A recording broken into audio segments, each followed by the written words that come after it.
চলাকালীন এদেশের জনগণের সঙ্গে ইসলামের সঙ্গে গাদ্দারি করেছে, দেশ থেকে বিতাড়িত হতে বাধ্য হয়েছে। শেখ হাসিনা ফেরাউন এদেশের মানুষের সঙ্গে গাদ্দারি করেছে, ইসলামের সঙ্গে গাদ্দারি করেছে, ছাড়িয়ে পালিয়ে গেছে। দেখি না সংস্কারে এক বক্তব্যে বলেছিলাম, তোমার বাবা জানাতে ফাইনাল করেছে, জানি না তবে বাংলার মাটিতে তোমার বাবার হাত ঠাই পেয়েছে, তোমার হাত দুনিয়া থেকে ঠাই পাবে না, পাবে না, পাবে না। দেখি না তাই হয়েছে উনি হাসিনা বাংলা জমিনে আর ঢোকার সুযোগ নেয়। ঠিক কিনা?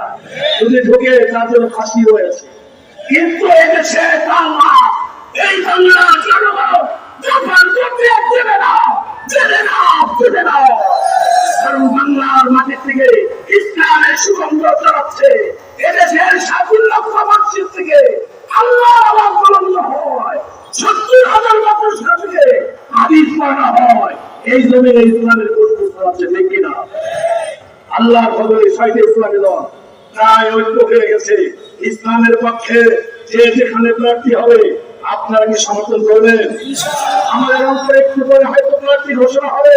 প্রার্থী যদি ঘোষণা হয়, আপনারা নেওয়ারে 52,000 ভোট দিয়েছেন। আমার বিশ্বাস রংপুরের মানুষ সংসদ আসলে এমপি হিসাবে আমাদের কেন্দ্রকে ইসলামী আন্দোলন প্রার্থীর বিজয় উপহার দেবে। রাজি আছেন? আমরা দেখিয়ে দেবো, বক্তব্য দীর্ঘায়িত করবো না। আকাশ যেহেতু খারাপ, ভাইয়ের আমার অনেকে বলে আপনার টাকা পান কোথায়? দেখিয়ে নেন সাংবাদিক ভাইয়েরা, আমরা টাকা পাই কোথায় দেখেন। আমরা চারা মাল দিয়ে বাঁচিয়েছি। আমার ভাইয়েরা আজকে এই প্রধানের জন্য লক্ষ লক্ষ খরচ হয়েছে। আপনার কি শরীর হবে?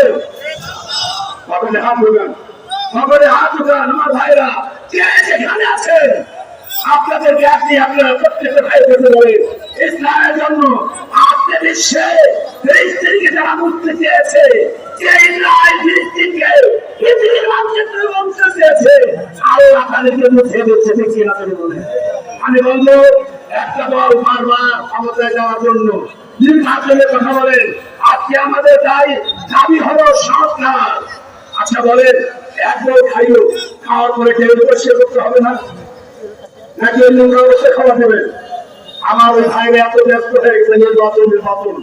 আমরা বলতে চাই, ইসলামী আন্দোলন করতে চাই, যারা শহীদ হয়েছে